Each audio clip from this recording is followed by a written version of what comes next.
그죠? 보양식 많이 드시길. 근데 사실 더위보다도 속에서 끓어오르는 이 천불을 만들어내는 분들이 사실 또 따로 있잖아요. 이건 뭐 어떻게 해야 되니? 밖에서 더운 거는 뭐 에어컨 바람 쐬면 된다고 하지만, 혹은 선풍기 돌리고 하면 좀 된다고 하지만, 이건 뭐 속에서 끓어오르는 천불은 어떻게 하기가 어렵잖아요. 얼음물 들이킨다고 그게 되나? 그죠? 또 우리 국민들의 분노케 하는 일들이 연일 일어나고 있는 상황인데요. 그 중에 하나, 이 기사 보고 다들 이런 에라이 다들 욕하셨죠? 그럼 그렇지. 우리 각하가 왜 사과 안 했다니까? 그죠? 사과를 저렇게 하실 리가 없는데. 이 정도 가지고 사과를 할 면상이, 여기. 그럴 이 두께가 아니시거든요. 얼굴 두께가 아니시거든요. 우리 각하가. 이 정도는 가볍게 씹어 넘어주고, 내가 왜? 뭐? 난 뭐 잘하고 있는데? 왜 그러지? 이렇게 할 가능성이 굉장히 높으신 분인데, 갑자기 뜬금없이 왜 사과를 하나? 그랬어요. 이걸 두고, 그러니까 미리 선 사과하고 뒤에 일치는 그런 게 아닌가라는 생각이 들어요. 나 앞으로 일 많이 칠 거니까 너네가 알아서 넘어가. 이런 의도가 아니셨을까 생각이 듭니다. 은진수, 우리 각하의 또 측근 중에 한 분이시죠. 은진수 전 감사원 감사위원. 네, 이분이 부산저축은행에서 퇴출 저지 청탁과 함께 거액의 금품을 받은 혐의로 유죄가 확정됐던 분이죠. 네, 이분이 이제 수감돼 계셨는데요. 가석방 된다고 합니다. 무려 4주 초 가석방이 된다고 합니다. 가석방이 뭔 줄 여러분 알고 계시죠? 수감 태도가 우수한 수용자를 형기가 끝나기 전에 미리 석방하는 제도입니다. 근데 이분이 지난 5월에 구속됐어요, 여러분. 이건 뭐 사실 작년에 구속됐거나 이러면 또 그동안 뭔가 좀 열심히 또 하셨거나 이럴 수가 있을까? 각하의 측근이? 수감 태도가 훌륭할 수 있을까? 뭐 어쨌건 작년이나 재작년이나 이러면 또 이해를 해요. 근데 무려 지난 작년도 아니, 그러니까 지난해 5월에 구속이 됐는데요. 그러면 지금 한 1년 정도 지난 거예요.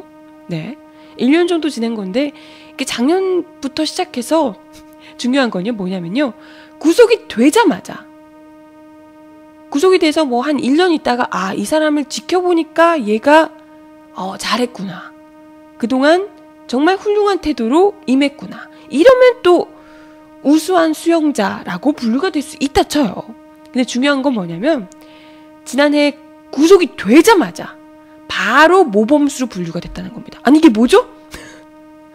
모범수로 분류되는 게 얼굴 보고 모범수로 분류되나? 딱 들어오는데 이 사람의 후광이, 모범수 이렇게 후광이 막 비치는 거죠. 들어오자마자 이 사람은 모범수가 될 운명이구나, 이런 게 막 느껴지는 거죠, 포스가. 그래서 들어오자마자 은진수님 모범수의 형상이, 네, 모범수 이렇게 됐다 이건가요? 웃기죠? 그래서 네, 모범수로 분류가 들어가자마자 되시고, 그러고 나서 한 1년여 있다가 바로 가석방 지금 한다고 요 얘기가 지금 나오고 있다고 합니다. 그래서 아마도 이게 지금 임기 말을 들어서 미리부터 구속 수감된 각하의 측근들이 줄줄이 사면 또는 가석방되는 거 아니냐, 이런 이제 관측들이 나오고 있습니다. 각하께서 지금 측근들이 거의 뭐 감옥이 풀로 찼을 정도로 거의 뭐 각하 측근들이 다 들어간 상황이잖아요. 이제 형님까지 들어간 상황이니까 6인회 중에 뭐 다 들어간 거 아닌가? 웬만한 분들은 다 들어간 것 같은데요. 각하 빼고 뭐 거의 다 들어간 상황입니다. 각하의 측근이라 분류되는 분들은. 그렇기 때문에 사실 근데 이게 임기 끝나고 나서 다음 정권으로 넘어가면 이게 좀 어려울 수 있거든요. 생각해보세요. 야권의 정부가 넘어간다 라고 하면 이분들이 미래가 상당히 불투명해질 수 있거든요. 그렇기 때문에 욕을 먹을 때 먹더라도, 이게 또 굉장히 훌륭한 제도 중에 일사부재의 원칙이 있잖아요. 이미 한번 다뤘던 일은 다시 또 올리지 않는다, 이게 있잖아요. 그렇기 때문에 미리 이걸 이번에 살짝 들어가서 임기 말에 줄줄이 구속됐잖아요. 지금 제대로 임기 안 채우고 일단은 할 수 있는 한 최대한 일단은 가석방이 한 형기의 3분의 1은 채워야 됩니다. 어쩔 수 없이. 그래야지 가석방이 되는 거기 때문에 한 그 정도까지 최대한 풀로 딱 하고 바로 가석방 될 수 있도록 그 정도 임기를 딱 맞춰서 구속을 시키고, 왜냐면 안 하면 나중에 돼서 차기 정부에서 털어가지고 얘네들이 더 심한 갈 수 있거든요. 그렇기 때문에 최대한 형량이 낮은, 어차피 이분들이 각하 측근들이 한 건 정도로 들어간 분들 없습니다. 다들 보면 여러 가지 온갖 비리의 온상이죠. 다 이렇게 얽히고 설켜가지고 온갖 비리들을 다 헤쳐 드셨던 분들인데, 이런 비리들 중에 하셨던 업적들 중에 가장 형량이 약한 걸로 대충 이렇게 들어간 거죠. 잡아서. 검찰이 더 많이 캘 수 있지만 일단은 형량이 가장 약한 걸로 구속을 시켜서 구속해 있는 도중에 3분의 1 정도 채우면 바로 가석방 또는 사면도 준비하고 있을 거고요. 그죠? 그런 정도로 정말 치밀하게 미리부터 계획을 세워서 그런 거 한 것 아니겠느냐, 이런 생각이 듭니다. 그렇지 않고서는 그렇잖아요. 이거 들어가자마자 얼굴을 보자마자 당신은 모범수 바로 모범수로 분류된다는 게 사실 말이 되나. 그리고 과연 모범수였을까요? 그것도 모르겠어요. 뭘 어떻게 하면 모범수인가. 진정 모범수로 분류돼야 될 분들이 지금 정봉주 의원 어떻게 하고 계신지 모르겠네요. 정봉주 의원 이런 분들은 그죠, 비슷한 건으로 같이 이렇게 들어가신 그런 홍준표 이런 분들은 다 그 무죄 BBK 관련해서 무죄 판결 받고 그럼에도 불구하고 꿋꿋하게 정봉주 의원은 계속해서 수감돼 계신 거잖아요. 그죠? 이런 게 명백하게 각하의 측근들이 정말 계획돼서 구속이 됐고 이후에 가석방, 사면 이런 것까지 다 플랜을 짜놓고 그러고 이제 이렇게 들어가셨더라. 그리고 각하의 사과 역시도 그 플랜 중에 하나 더, 이게 각하의 사과 미리 한번 선빵 날려주시고 그 다음에 줄줄이 이후에 우리 애들 줄줄이 나올 테니까 여러분 잘 봐주세요, 이런 의미로 이제 사과를 한 것 아니겠냐. 그런 생각이 들어요. 그죠? 상당히 노골적인 가석방이네요. 그러시는데요. 이것보다 노골적일 수가 없죠. 그죠? 더 노골적일 수가 없죠.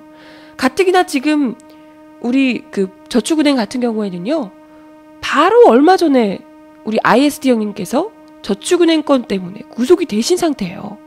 아직도 국민들의 분노가, 저축은행 건과 관련해서 분노가 지금 사그러들지 않은 상황에서 이건 제대로 해결되지도 않은 문제입니다. 여전히 이 저축은행, 특히나 부산저축은행이 엄청나게 규모가 컸죠. 건이. 그 문제와 관련해서 제대로 해결되지도 않고 피해자들이 제대로 어떻게 보상을 받지도 못했습니다. 지금 현재. 아직도 거의 목매고 있는 분들이 한둘이 아닌데 제대로 해결되지도 않은 상황에서 이 사람이 모범순이 어쩌니 가석방을 해요? 진짜 이건, 아니면 그분들 사실 구속보다도 더 제대로 벌을 받게 만드는 방법은 이분들의 재산을 터는 거죠. 부정으로 축적한 재산들, 이런 걸 털어서 피해자들에게 나눠주는 것, 이런 것 정도는 해줘야 되는 거 아닌가요? 뭐야, 어차피 가석방으로 다 나올 거.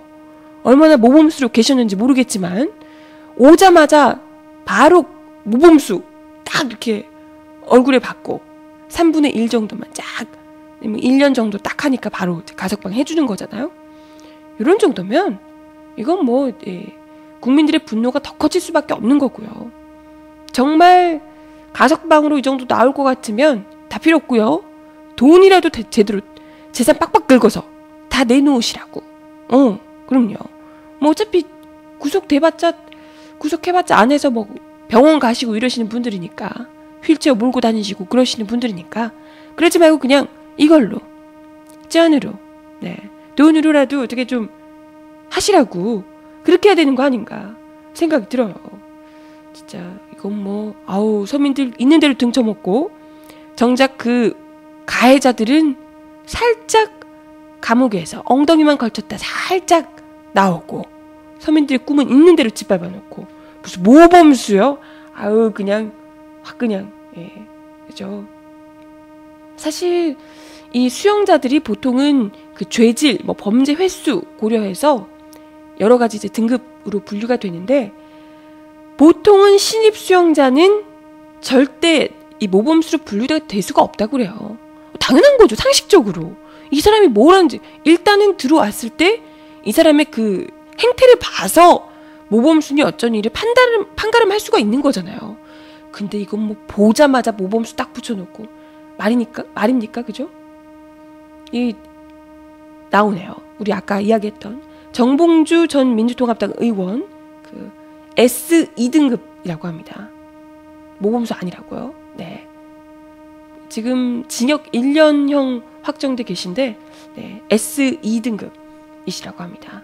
근데 은진수 전 위원 얼굴 보자마자 바로 모범수였다고요. 예, 참 그러네요. 우리 아마도 줄줄이 각하가 사과를 한 것 보니까요, 아마도 딴 거 다 필요 없습니다. 앞으로 곧 나올 거다, 다. 그런 예고가 아니었을까 하는 생각이 들고요. 진짜 무시무시하네요. 그리고 은진수 전 위원이 그것도 있잖아요. 예전에 BBK 건과 관련해서 이 사건의 배우, 가짜 편지 배우로 은진수 씨를 지목했던 바 있죠. 근데 검찰이 무혐의 처분을 했었고요. 그죠. 가뜩이나 모범수로 이제 가석방 기다리고 있는데 혐의 하나 더 얹혀지면 안 되니까, 예, 바로 검찰에서 알아서 무혐의 처분을 해준 바 있죠. 진짜 검찰, 경찰 뭐 할 것 없이 각하의 충견들이 어찌나 많은지, 네, 그러네요. 그래서 이러니까 유전 무죄, 무전 유죄 이런 이야기가 나오는 거죠. 이젠 그냥, 예, 어쩔 수 없네요. 다 필요 없고요. 우리가 임기 말까지 기다리고 못 해줄 것 같아요. 진짜 이왕 이렇게 된 거 얼마 안 남았든 일당 100억 막 이런 얘기도 했었는데요. 임기 채우게 못 놔둘 것 같아요. 이건 진짜 나만 그렇게 생각하나? 임기 채우면 그 안에 다 풀어줄 거 아니에요. 이것들 그냥, 응? 그죠?